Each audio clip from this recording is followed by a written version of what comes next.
అందరికీ నమస్కారం. IYR talks మొదలుపెట్టి ఎఫెక్టివ్గా పోస్టింగ్స్ మొదలుపెట్టి ఒక సంవత్సర కాలం అయింది. ఈ సంవత్సర కాలంలో సబ్స్క్రైబర్స్ బేసు 3,000 నుంచి 33,000 దాకా పెరిగింది. ఐవైఆర్ టాక్స్ను ఆదరిస్తున్న మీ అందరికీ నా ధన్యవాదాలు. భవిష్యత్తులో కూడా ఇదే రకంగా ఐవైఆర్ టాక్స్ని మీరు ఆదరిస్తారని ఆశిస్తూ ఉన్నాను. Thank you. నమస్కారం కృష్ణారావు గారు. ఐవైఆర్ టాక్స్కి పునఃస్వాగతం. పాకిస్తాన్ మరియు ఆఫ్ఘనిస్తాన్ల మధ్య రాత్రికి రాత్రే ఉద్రిక్తతలు బాగా పెరిగిపోయాయి. ఇన్ఫ్యాక్ట్ మన గురువారం నాడు ఈ పాకిస్తాన్ సైనికులు ఆఫ్ఘనిస్తాన్ జురాన్ లైన్ అక్కడ 55 మంది సైనికులను హతమార్చారని చెప్పింది. తర్వాత మేము కూడా ప్రతీకార చర్యలు చేశామని చెప్పేసి ఈ తాలిబాన్ నాయకులు చెప్తున్నారు. అటు పాకిస్తాన్లో నాయకులు, ఇక ఆఫ్ఘనిస్తాన్లో నాయకులు ఒకరు వైరుధ్యంగా వివాదాస్పదమైన ప్రకటనలు చేసుకుంటున్నారు. ఇన్ఫ్యాక్ట్ పాకిస్తాన్ వెనకాల అమెరికా హస్తం ఉంది, దానివలన ఒక 255 మంది కూడా ఆఫ్ఘనిస్తాన్ సైనికులు చనిపోయారని చెప్పేసి వీళ్ళు ప్రకటించడం, వాళ్ళు ఒక జెట్ విమానాన్ని మేము కూల్చామని చెప్పడం, ఇట్లా మనకి అనేకమైన వార్తలు వినబడుతున్నాయి. మళ్ళీ అంటే ప్రపంచంలో ఈ అశాంతి అనేది అమెరికా ప్రోద్బలం వలన అన్ని ప్రాంతాల్లోనూ జరుగుతుంది. ఇప్పుడు మనం చూస్తే ఓ పక్కన రష్యా ఉక్రెయిన్, ఇంకో పక్కన చూస్తే ఈజిప్ట్ ఇరాన్, ఇంకో పక్కన చూస్తే ఇక్కడ ఏ విధంగా పోతుంది, అసలు ప్రపంచ శాంతి ఉంటుందా లేదా, మానవాళికి ఏ విధమైన పెను విఘాతం కలుగుతుంది దానిలో మీరు ఈ తాలిబాన్ పాకిస్తాన్ మధ్య ఉండేటువంటి ఈ భీకర యుద్ధ వాతావరణం గురించి కొంచెం చిన్న విశ్లేషణ చేస్తే బాగుంటుంది. అంటే నిన్న సడన్గా ఫ్లేరప్ అయితే కాలేదు, చాలా రోజుల నుంచి మరుగుతూ ఉన్నది. నిన్న ఫ్లేరప్ అయింది. చాలా హిస్టారికల్ బ్యాక్గ్రౌండ్ కూడా ఉంది దీనికి. మొట్టమొదట మెయిన్ థింగ్ ఏంటి అంటే ఆఫ్ఘనిస్తాన్ మొదటి నుంచి కూడా అన్గవర్నబుల్. ఎవరు ఆఫ్ఘనిస్తాన్ను పరిపాలించాలని చూసినా వాళ్ళకు ఎదురు దెబ్బే తగిలింది. ఒకప్పుడు ఇక్కడ బ్రిటిష్ సామ్రాజ్యం ఉన్నప్పుడు రష్యన్ సామ్రాజ్యం అటు నుంచి విస్తరిస్తూ ఉంటే రష్యాను కట్టడి చేయాలని చెప్పి ఆఫ్ఘనిస్తాన్ మీద యుద్ధానికి పోయి ఆఫ్ఘనిస్తాన్ కలుపుకుందామని బ్రిటిష్ ఇండియా చూచింది, ఫెయిల్ అయింది. అదే ఇండో ఆఫ్ఘన్ వార్ 1, 2, 3 అని 3 జరిగాయి. ఇవి గెలవలేదు, చాలా నష్టపోయినారు. నష్టపోయి ఏం చేశారంటే అప్పుడు ఆ డురాన్ లైన్ అని ఒకటి గీచేసి ఇది కిందిది మాది, పైది మీది, మీ చావండి వదిలేశారు. ఆ గీచేటప్పుడు ఎట్లా గీచారు, ఆఫ్ఘనిస్తాన్లో కొంత భాగాన్ని ఇటుకు పెట్టేసుకున్నారు. అదే ఫఖ్తున్వా, ఖైబర్ పఖ్తూన్ఖ్వా ఏరియా అంటారు. వాళ్ళంతా మాట్లాడే భాష ఫస్తు.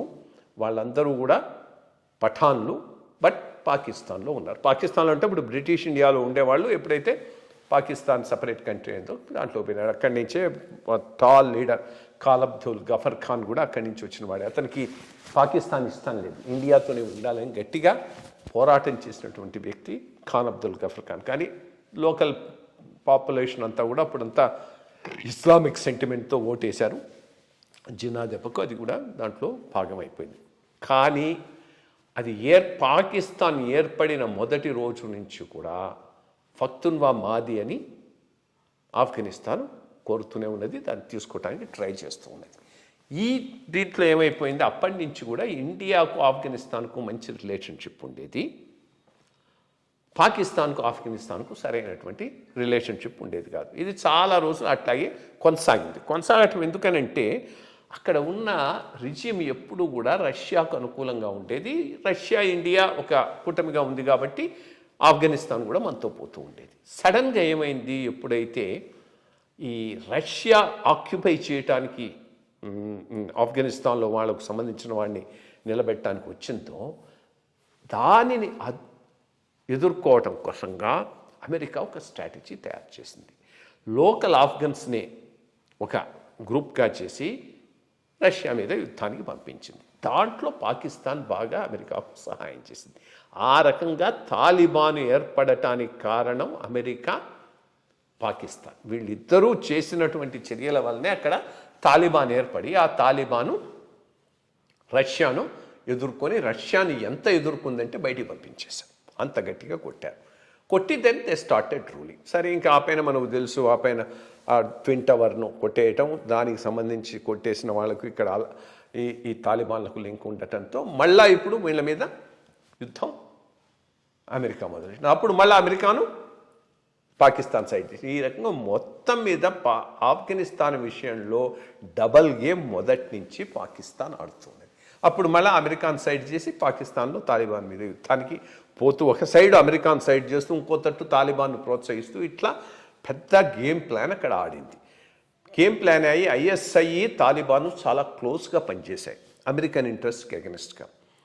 So America and in the process dollars and dollars of American money both అటు ఆఫ్ఘనిస్తాన్లో ఉన్న నాన్ తాలిబాన్ గవర్నమెంట్ తీసుకుంది, ఇటు పాకిస్తాన్ తీసుకొని కూడా తాలిబాన్కు సపోర్ట్ చేసింది. ఇంకా తాలిబాన్ నుంచి మనం ఎదురుతిరిగి ఏమి చేయలేము, వదిలేస్తామని అమెరికా వెళ్ళిపోయినప్పుడు చాలా హ్యాపీగా ఫీల్ అయినటువంటి దేశం పాకిస్తాన్. ఇప్పుడు తాలిబాన్ వచ్చింది, మన మాట వింటుంది, మనం ఎట్లా చెప్తే అట్లా అవుతుంది. స్ట్రాటజిక్ డెప్త్ అన్నారు, మాకు స్ట్రాటజిక్ డెప్త్ వచ్చింది, ఇండియాకు చాలా సమస్యలు వస్తాయి, మేము ఒకటవుతామని. పట్టుమని 10 రోజులు కాలేదు, ఆఫ్ఘనిస్తాన్ నువ్వెవడు, మా దేశం మేము చూసుకుంటాం, గెట్ లాస్ట్ అని వదిలేశారు. వదిలేయటమే కాదు, పాకిస్తాన్ మీద దాడి చేసే టీటీపీ అని అదేంటంటే పాకిస్తాన్ తాలిబాన్, దానికి షెల్టర్లు ఇవ్వటం మొదలెట్టారు. బెలూచిస్తాన్లో జోక్యం చేసుకోవటం మొదలెట్టారు. ఇండియాతో సంబంధాలు బెటర్గా పెట్టుకోండి. ఇది పాకిస్తాన్కు నచ్చలేదు. వీళ్ళు ఏమంటారు, ఈ టీటీపీ వాళ్ళంతా ఆఫ్ఘనిస్తాన్లో ఉండి అక్కడి నుంచి వచ్చి మమ్మల్ని అటాక్ చేస్తున్నారు, వాళ్ళని మీరు కట్టడి చేయండి అంటారు. అదేమి జరగటం లేదని వాళ్ళు అంటారు. సో దాని మీద ఇప్పుడు జరుగుతూ ఉన్నది యుద్ధం. ఈ యుద్ధం ఇద్దరితో ఆగిపోతుంది.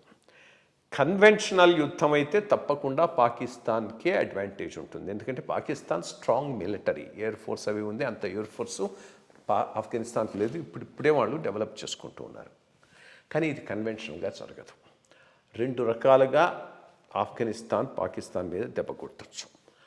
ఆల్రెడీ ఫస్తూన్స్ ఉన్నటువంటి ఆ ఖైబర్ పఖ్తూన్వా చాలా వరకు దే సైడ్ విత్ ఆఫ్ఘనిస్తాన్. అంటే పాకిస్తాన్లోనే ఒక భాగం పూర్తిగా ఆఫ్ఘనిస్తాన్తో సైడ్ చేసేటటువంటి భాగం ఉన్నది.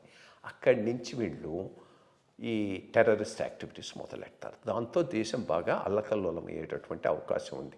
సో కన్వెన్షనల్ వార్ అవసరం లేదు వాళ్ళకు. ఏదో ఎయిర్పోర్ట్స్లో వచ్చి బాంబులు వేయటం ఇది అవసరం లేదు. సూసైడ్ బాంబర్స్ని పంపించినా కానీ మొత్తం అల్లకల్లోలం చేసేయగలరు. రెండోది, ఇప్పుడు నేను చూడబోతూ ఉన్నది కొంత దీంట్లో ఇండియా కూడా ఒక పార్ట్ ప్లే చేయొచ్చు. బెలూచిస్తాన్ గట్టి సపోర్ట్ ఆఫ్ఘనిస్తాన్ నుంచి రావచ్చు. బెలూచిస్తాన్లో ఆల్రెడీ బెలూచి లిబరేషన్ ఆర్మర్స్ చాలా స్ట్రాంగ్గా ఉంది. వాళ్ళకి కావాల్సిందంతా కొంత ఆర్మ్స్, ఎమ్యూనిషను, సమ్ ఎయిర్ సపోర్టు, ఇవి కనుక ఉన్నాయంటే వాళ్ళు పాకిస్తాన్ నిలదీయగలరు, సపరేట్ కంట్రీ కోసంగా ప్రయత్నం చేయగలరు. సో ఈ పరిస్థితిలో ఇండియా కూడా కొంత కొవర్ట్గా త్రూ ఆఫ్ఘనిస్తాన్ బెలూచిస్తాన్కు సపోర్ట్ చేస్తుందా, చేయొచ్చు. చేయటం కనుక జరిగితే Pakistan will be in deep trouble. Because 2 ఫ్రంట్స్ను వాళ్ళు మేనేజ్ చేసుకోవాల్సి వస్తుంది. ఒకటి బెలూచిస్తాను, ఒకటి ఖైబర్ పఖ్తూన్వా. ఇదే టైంలో సింధ్లో కూడా నీకు రివోల్ట్ రావచ్చు, ఎందుకంటే సింధ్లో కూడా they are not happy with the Punjabi domination. So మొత్తం ఇదంతా కలిపి ఆఖరుకు పాకిస్తాన్ డిసింటిగ్రేషన్కు దారి తీసినా కానీ ఆశ్చర్యపోవాల్సిన అవసరం లేదు. ఇది అక్కడ ఉన్నటువంటి పరిస్థితి. నమస్కారం అండి. తాజా పరిస్థితి గురించి వివరించినందుకు నమస్కారం.